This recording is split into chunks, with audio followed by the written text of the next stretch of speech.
probably my earliest memory was just playing in the neighborhood with my friends.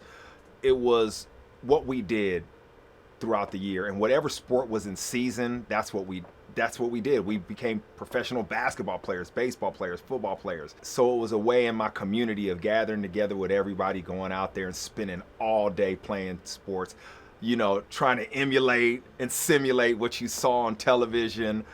We were big into the cards back then, the stats, talking all that. So yeah, we would just dream. We'd be out there dreaming, and that's when I fell in love. Definitely fell in love with the NFL and football.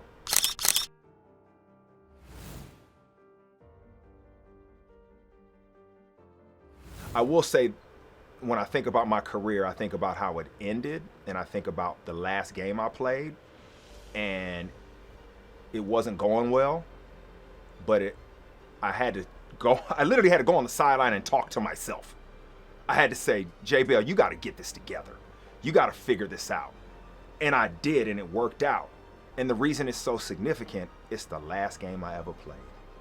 And I almost quit on myself, but I didn't. So now, whatever challenge I have in life, I will not quit on myself because of that.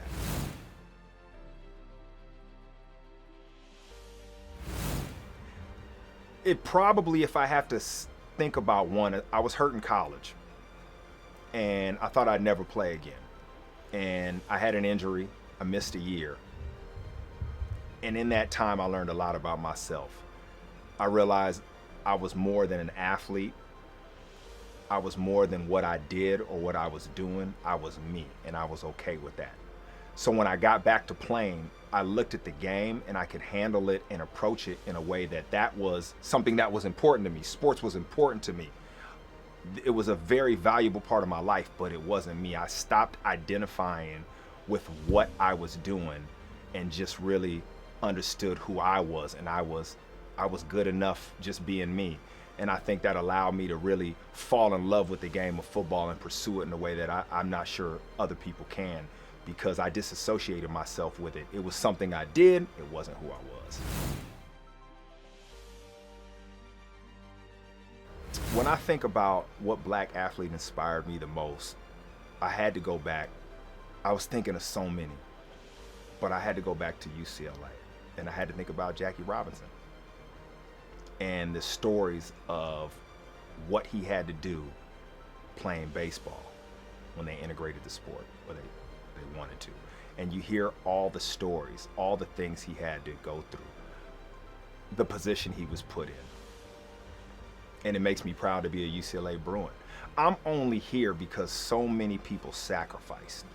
Not only athletes, family members, friends, people have sacrificed so much for me to be sitting here in front of this camera right now. And every time I'm in front of the camera, I think of those people. I think of the sacrifice. I think of what they did, because I wouldn't have the opportunities if they didn't. So the opportunity I have sitting in front of this seat, I need to make sure I value it the same way those people before me valued it for the next generation. So I feel the pressure, but also the pride of having that ability to hopefully make an impact on the future.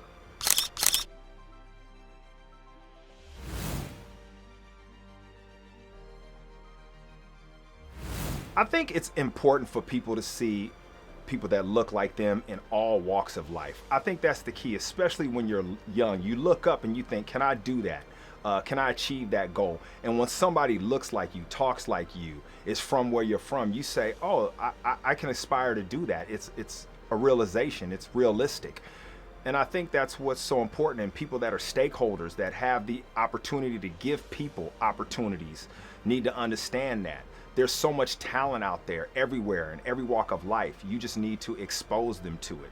And I think that's what's so key to having people that look like you, and then you can look up to and see and say, I can do that too. My biggest accomplishment is being a father. And I think that I've seen so much, and I've learned so much about myself being a father that I didn't know before. I think it's such a privilege to be a parent. because there's so much expectation, but you find a way to make it happen. I thought I had achieved a lot in life before that, but once I had my daughter and became a father, I realized this is what it's all about. My most challenging moment was when I got hurt in college, and I thought I'd never play again. I was probably going to be a high draft pick in the NFL, kind of knew what direction I was going in life, and it was taken away. All of a sudden, I couldn't play again. I kind of lost my identity. I was unsure of myself. But in that time, in that period, I overcame. I got better. I found a way. And I think that resiliency was built in that moment. I wouldn't be sitting here today if I didn't get hurt, because I wouldn't have the mentality I have. I wouldn't know that you can lean on people, and there's a lot of help out there, and there's a lot of guidance that's in arm's length. You just have to be willing to accept it. So that challenge really shaped who I am, and it's taught me a lot about myself and people in general, and I'm glad I had to face it, because I don't know who I'd be without it.